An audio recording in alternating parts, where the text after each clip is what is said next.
Good Erev Shabbos, Parshas Pikudei. It's the end of a Parsha, the end of a Sefer. We are starting Adar. This is a wonderful, wonderful time. And which begs the question about how our Parsha opens. It opens really a little bit of a sour note, at least how the Medrash reads it. Torah tells us, Eila Pikudei, that an accounting was made of how all the funds were being used for the Mishkan. And the Medrash says that this accounting didn't just happen out of thin air. Actually, Bnei Yisrael were suspicious of Moshe Rabbeinu of stealing, of siphoning off of the loot of all the money that was being used for the spiritual purposes of building the Mishkan. He was somehow taking a little bit of it or a lot of it and putting it in his own pocket. So an accounting was demanded. Now, this is somewhat problematic for a couple of reasons. Number one, how is it that it could possibly suspect Moshe Rabbeinu? Pe'el pe'ah daber bo, Moshe Rabbeinu, the greatest Navi, he spoke to HaKadosh Baruch Hu, he went up to the mountain, he took them out of Mitzrayim, he was the conduit for the vehicle for all the miracles that occurred in Egypt, and this is the person that the people are suspecting of siphoning off the top? It's a little bit problematic. In addition, there is also a fascinating contrast in behavior within Klal Yisrael. When Moshe Rabbeinu collected all the funds for the Mishkan, Bnei Yisrael apparently, according to the Medrash, were suspicious and attempted to demand an accounting and demanded an accounting. But oddly enough, a lot of money was collected for the Egel, and the money that was collected for the Egel produced an itty-bitty egel. An egel means a calf, not even a full cow, just a little calf. No accounting was asked for that. Nobody demanded of Aaron or anybody else, show us where the money went. Show us the money. So why is it that Bnei Yisrael demanded an accounting, were suspicious of Moshe, or to know where every penny went when it came to the Mishkan? When it came to the egel, no, everybody was nonplussed. So how do we understand this? So on one level, the Bach tells us that we derive from this medrash and from this story in the Torah an important halacha, and that halacha is the importance of conducting charitable organizations and charitable funds with absolute integrity and total transparency and accountability. Even Moshe Rabbeinu has to be held to account. And so therefore, from this story, we derive an important ethical, moral lesson. And this is really not about Klal Yisrael being suspicious of Moshe. Rather, the Medrash is fleshing out a point of the human condition, of human behavior. And it is true that people do become suspicious and are skeptical, even of the greats. It's just part of the human condition, and therefore it is incumbent upon those who are the stewards of public funds to make sure that they are conducting themselves over and above and beyond any suspicion whatsoever, total accountability, absolute transparency. But that only answers one of our problems. It doesn't really account for the discrepancy about how Klal Yisrael were concerned about how the money was spent on the Egel, also public funds, and how the money was spent on the Mishkan.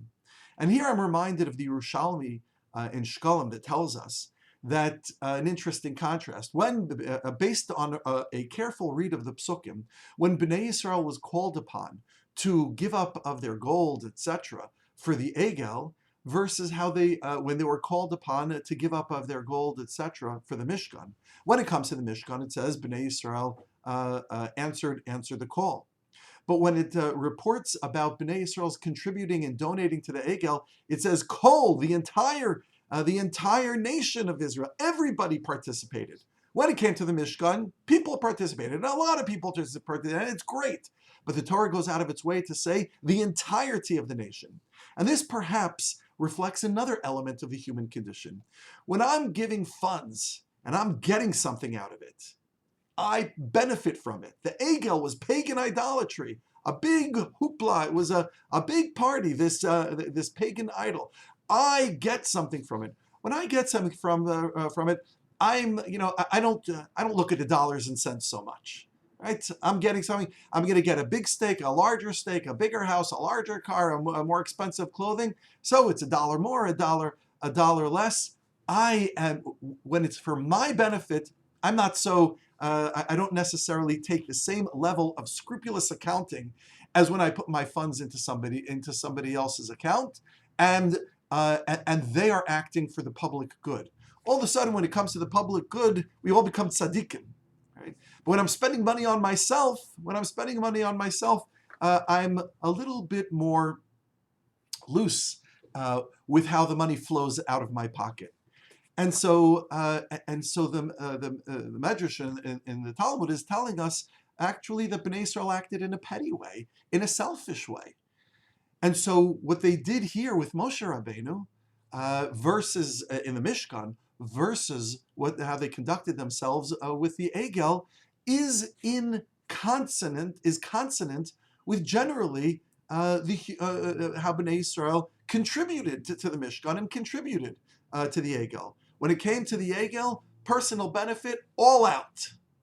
When it came to the Mishkan, which really is also personal benefit, but we don't necessarily see it that way, giving to the community, there Bnei Israel acted in a little bit more of a selfish and in a more petty and in a selfish manner. And so maybe there is no defense of how Klal Yisrael conducted themselves when being suspicious of Moshe.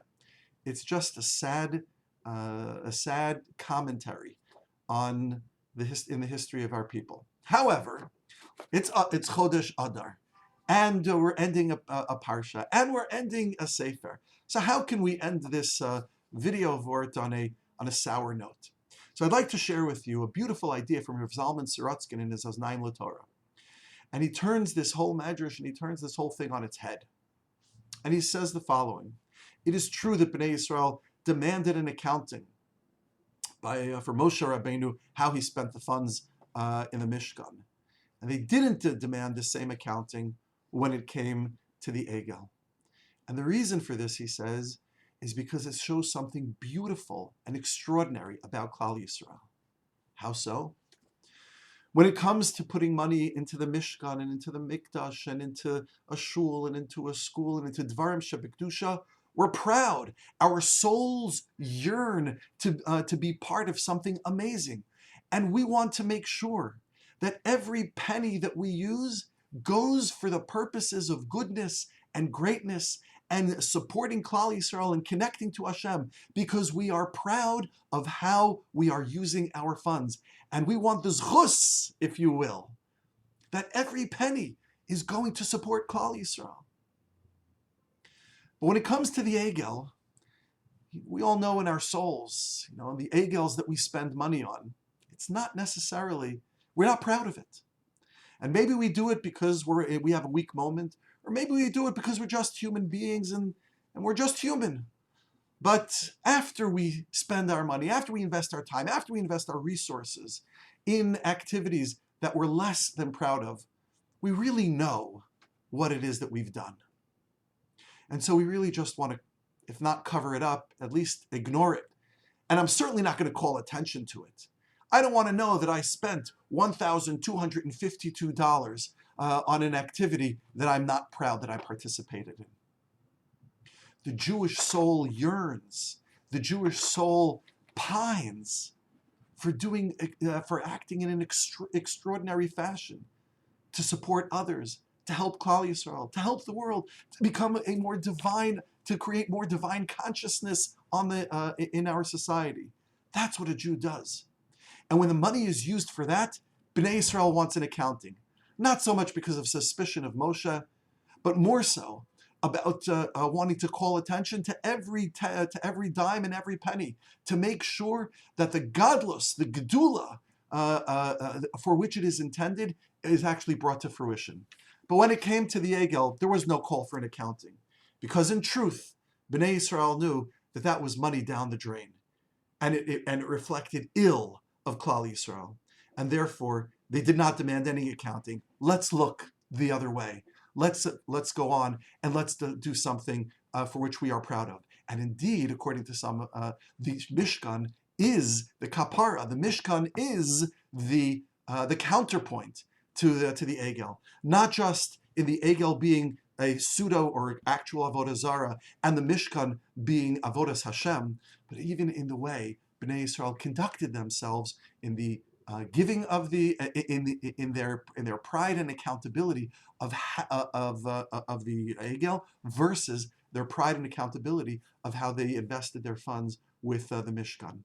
So says Rabbi Sorotskin, the fact that the Klal Yisrael demanded an accounting is nothing short of an expression of pride and an expression of concern that every penny go to the right place. May HaKadosh Baruch Hu give us the courage and the wisdom to live lives of integrity, of generosity, of gedula, of greatness, lives in which we are proud to give an accounting. Good Shabbos.